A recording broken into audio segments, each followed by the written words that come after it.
lleva el blazer preferido del ajuar de sastres negros de su colección. Es Alan García Pérez, en el retrato que marcó su vida para siempre. Contempla los barrotes de una cárcel que parece llevar marcada en la mente, que le trae recuerdos. Lo que conocemos algo de la historia de él, él conoció a su padre cuando el padre estaba preso y él era un niño. ¿Cómo fue Alan de niño? ¿Fue tranquilo? ¿Fue travieso? ¿Cómo fuiste? No, yo pienso que tenía algunas emociones contenidas. Tienes que recordar que antes que yo naciera, unos meses antes, mi padre fue a la cárcel. Entonces yo tenía, digamos, un hogar desbalanceado. Quizás yo era un... Recién a los 6 años conociste a tu padre. A los 5. A los 5. A los 5 lo vi venir caminando yo, porque había salido de la cárcel, viajó a Camaná, donde vivía con mi madre, y vi venir un señor con sombrero que entró a la casa donde vivía y se instaló. Entonces era un extraño al que yo siempre llamé señor García. Y eso yo quise mucho y admiré mucho a mi padre porque fue preso político, un hombre íntegro. Que la bendición del Todopoderoso caiga. Tengo hermosas cosas en la vida. Un padre prisionero por la justicia. Una madre que fue padre y madre durante su prisión. Una esposa que es madre y maestra. Unos hijos que son como soles en el universo. Iguales a los jóvenes del Perú. Todo eso lo rindo ante ustedes y vengo a entregarlo para servir la patria.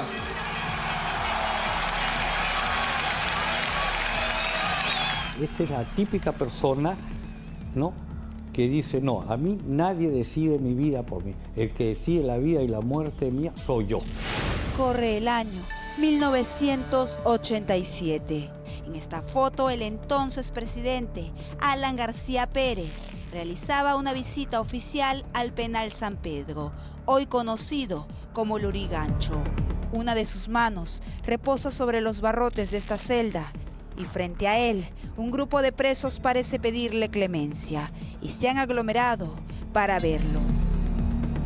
Han escuchado tal vez que el nuevo presidente de la República tiene una fijación con las cárceles, probablemente relacionada con uno de sus más grandes miedos.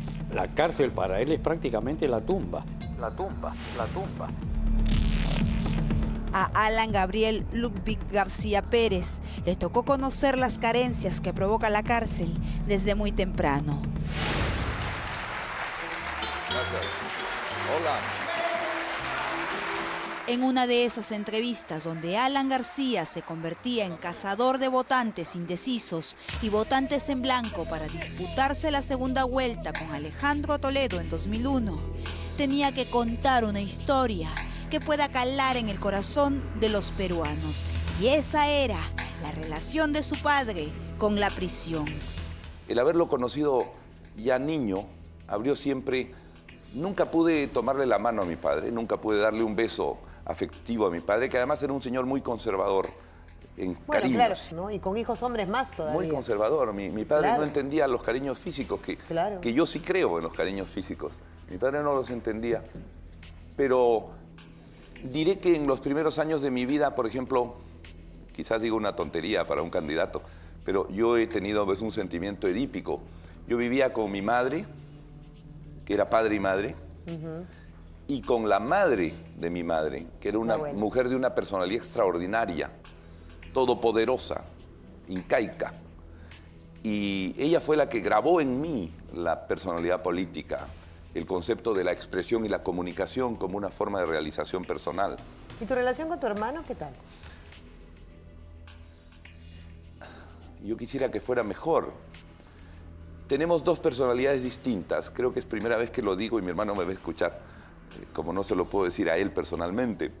Mi hermano ya tenía 3 años cuando entraron los soplones, la policía, a capturar a mi padre para llevarlo al frontón. Yo no había nacido. Entonces, él perdió a su padre. Claro. Y generó una actitud, yo diré, tímida ante la vida y un poco hosca. Yo, en cambio, que he tenido abuela y madre generosas, concesivas, siempre obtuve un poco de la vida lo que quería. Era al revés y nuestras personalidades no se relacionaban bien. Tal vez por eso, ya presidente, Alan García regresó con su padre al mismo lugar. Don Carlos García Ronceros regresaba así a los calabozos de El Sexto, donde fue preso político. En estos momentos el presidente de la República, Alan García Pérez, ingresa al establecimiento penal San Gabriel, conocido como El Sexto, que está ubicado en la avenida Bolivia, frente al Colegio Nacional Nuestra Señora de Guadalupe. También acompañan al presidente el doctor Haya de la Torre, hermano del jefe Víctor Raúl Haya de la Torre, quien también estuvo recluido en el año 32 durante el gobierno de Sánchez Cerro y en el año 42 durante el gobierno de Prado en este penal. En estas imágenes exclusivas del archivo político de Latina Televisión, que vemos ahora después de 33 años. Esta mañana hemos venido aquí al que fue el penal del Sexto para clausurarlo. En este lugar donde tantas atrocidades se han vivido, y aquí en la puerta de la celda que ocupó mi padre por varias ocasiones en los 8 años que estuvo prisionero, yo quería decir que me reservo el alto honor de clausurar un penal. Vemos cómo la historia colocaba así, en 1986, por primera vez, a Alan García en los ambientes que su padre había ocupado. Se trata de la cárcel del Sexto. El presidente Alan García, para este acto, ha invitado especialmente a su padre, quien lo está acompañando, así como al hermano del jefe y fundador del aprismo. En estos momentos, el padre del presidente de la República, Carlos García Ronceros, está haciendo algunas explicaciones sobre las celdas en donde se encontraban los presos políticos. El Sexto, llamado así por estar cerca a la sexta comisaría de Alfonso Ugarte, estaba ubicado en la cuadra 4 de la hoy Avenida Bolivia, en el centro de Lima. En el corazón del centro de Lima, sobre la avenida Bolivia, en el espacio que hoy ocupa la División de Tránsito y Seguridad Vial, existió El Sexto, una prisión que ocupó los terrenos como extensión de la ex penitenciaría de Lima. A mi derecha está el Colegio Nuestra Señora de Guadalupe y a unos 400 metros allá está el Centro Cívico. Paradójicamente, el nombre del penal era San Gabriel, el segundo de los 3 nombres que don Carlos había puesto a su hijo. Ese día habían llegado con una misión. De clausurar un penal, deseando que las condiciones en las cuales aquí vivió mucha gente, por delincuencia común o por hechos políticos, no vuelvan a existir nunca más en el país. En este horrible penal han sucedido muchos hechos sangrientos que han suscitado y han horrorizado a la opinión pública nacional y mundial. El más recordado por su crueldad fue lo ocurrido en marzo de 1984, hace exactamente 2 años, en donde un grupo de reclusos se amotinó y tomaron de rehenes a varios funcionarios del Instituto Nacional Penitenciario con el objeto de lograr la libertad. Llegaba a cerrar la prisión y con ello cerrar quizás la herida que llevaba en el alma. La mirada del entonces joven presidente, Alan García, lucía perdida, buscando tal vez una respuesta para explicar por qué su padre tuvo que pasar 8 largos años encerrado en aquel infierno, perseguido por sus ideas políticas. En estos momentos, el presidente Alan García se encuentra dentro de una de las celdas del tercer piso del penal de San Gabriel. En esta celda estuvo recluido su padre, Carlos García Ronceros, durante la década del 50. Don Carlos no podía creer que casi 30 años después, el Sexto seguía siendo el infierno, como lo llamaban. Las camas seguían siendo los fríos y agrietados pedazos de cemento, los colchones pedazos de tela rotos con rellenos de paja que salían por todos lados, paredes carcomidas por la humedad donde reposaban desasiadas letrinas, rumas de escritorios, maderas y despojos, e inmundicia a donde se viera. Coronaban así este infierno. Un niño que conoce por primera vez a su padre, pues estando el padre preso, ¿no? Lógicamente que a él le queda ese recuerdo Y la cárcel para él es prácticamente la tumba. Aquella tarde de 1986, Alan García Pérez se declaraba por primera vez y ante todos como el paladín de su nueva política de despenalización en las cárceles. El gobierno ha tomado una política de despenalización por la cual varios miles de delincuentes primarios que por la lentitud de la justicia eran retenidos durante meses o hasta años por delitos muy simples, han sido puestos en libertad gracias a las nuevas leyes de despenalización. Durante los últimos años de su segundo gobierno, aquel afán de despenalización superó todos los límites. El recuerdo de una cárcel y el terror que podría provocar este recuerdo en Alan García parecía ponerlo en compromiso. Corría el año 2010 y el escándalo narcoindultos estallaba. ¿Cuál era el trabajo que usted realizaba dentro de la comisión? Ingresábamos a los pabellones a difundir estas. A explicar, a hablar. Explicar de qué consistía, qué beneficio tenía. Ajá. Eso era. Y nosotros, como promotores, una vez terminada la difusión, recepcionábamos las copias de sentencia. Una vez que está su solicitud, su copia de sentencia y todos los informes que se solicita, presentábamos a mesa de parte del Ministerio de Justicia. El coronel Carrera Torillo me indicó que buscara personas con narcotráfico y que pudieran pagar, ¿no? Si el presidente puede graciar, ya hay un derecho que tiene el detenido o el sentenciado a pedir: rebájame mi condena porque me equivoqué, porque quiero recomenzar mi vida. Ese sí es mi corazón. Yo pienso así. No nací para odiar y decir... de su corazón. Usted para que se burlen, que se burlen. El coronel Carrera Torillo me indicó que buscara personas con narcotráfico y que pudieran pagar. Doctor García, ¿usted está convencido que hay una persecución hacia usted? Yo no diría persecución. De alguna manera lo ha señalado, por eso quiero saber cuál es su convencimiento. No tengo lo que dicen la persecuta, ni soy un llorón. Yo no soy un llorón de televisión. He sufrido esto y mucho más. Oiga, cuando estaba el señor Montesinos y estaba Hermosa, esos eran rivales, a cañonazos, asaltando casas. ¿Usted me ha visto llorar? No. Para eso me metí en la política, no para victimizarme, estar llorando. No. 6 años después de esta entrevista en Sin Medias Tintas. Paso a paso a los caídos por la justicia y la libertad. ¡A la dignidad! El 19 de abril de 2019, otro verso sorprende. No tengo por qué aceptar vejámenes. He visto a otros desfilar esposados, guardando su miserable existencia.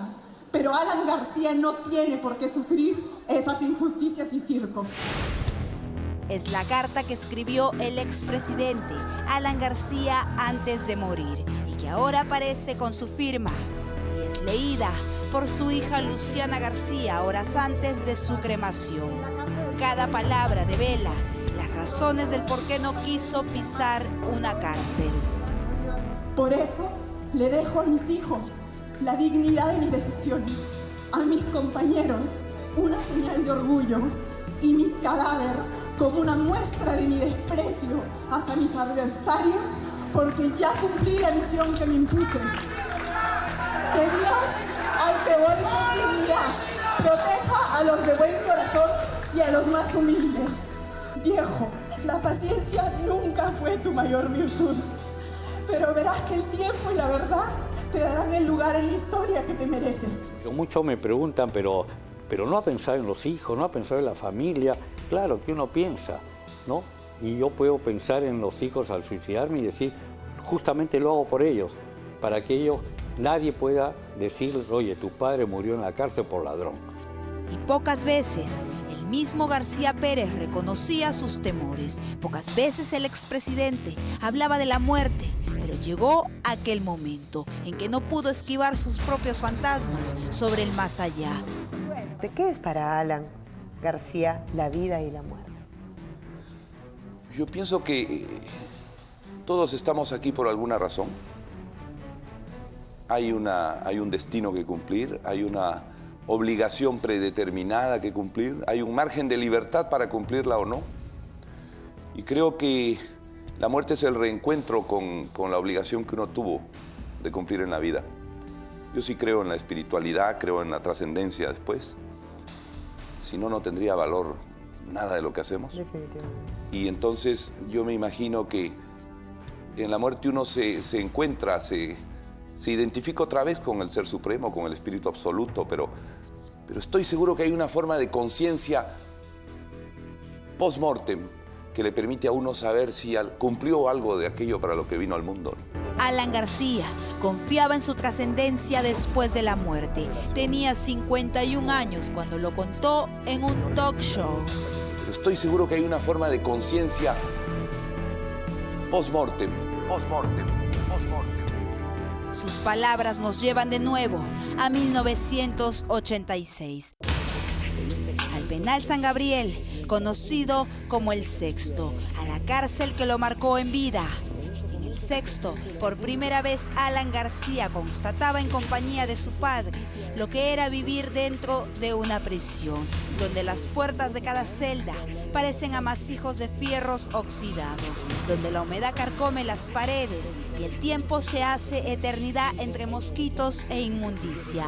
Allí había pasado su padre 8 años. Allí don Carlos García fue bautizado como el mudo, pues no hablaba con nadie, dicen, y hasta tenía temor de revelar cualquier detalle del APRA que pudiera perjudicarlo. Volvía con su hijo, convertido en presidente. Y terminar con este lugar es para nosotros muy simbólico. Aquí durante largos años se confinó como presos políticos a los que por sus ideas luchaban. Como he dicho, en los próximos meses habrá más de 5.000 nuevos lugares muy diferentes a este, en donde realmente se reeduque, se socialice, se dignifique, se humanice al recluso. Decirle, mira, vas a ir preso, estás detenido, es prácticamente vas a morir, estás enterrado.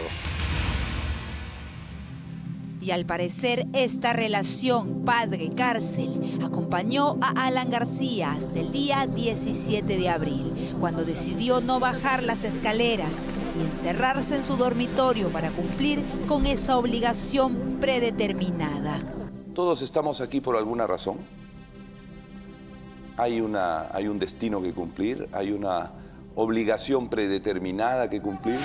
La prisión no estaba en los planes de Alan García, y es que más de una vez se imaginó el escenario de su muerte. ¿Le tienes miedo a la muerte? Hay varias formas de sentir eso, de asumir ese sentimiento. Vitalmente uno tiene miedo. Seguramente, porque la muerte es siempre un trance doloroso. Es una enfermedad, es una dolencia, entonces uno le tiene miedo a la muerte. Yo me imagino que cuando uno es joven le tiene más miedo a la muerte, pero así como el cuerpo y el espíritu se van envejeciendo, yo creo que cuando el cuerpo ya está mayor, ya está viejo, uno asume con más naturalidad la muerte. Es menos dramática, es más justa la muerte, ¿no? Cuando uno ya llega a los 90 años, qué sé yo, entonces se asume con naturalidad la muerte y uno puede decir como el poeta alemán, ven dulce muerte, ven, ¿no?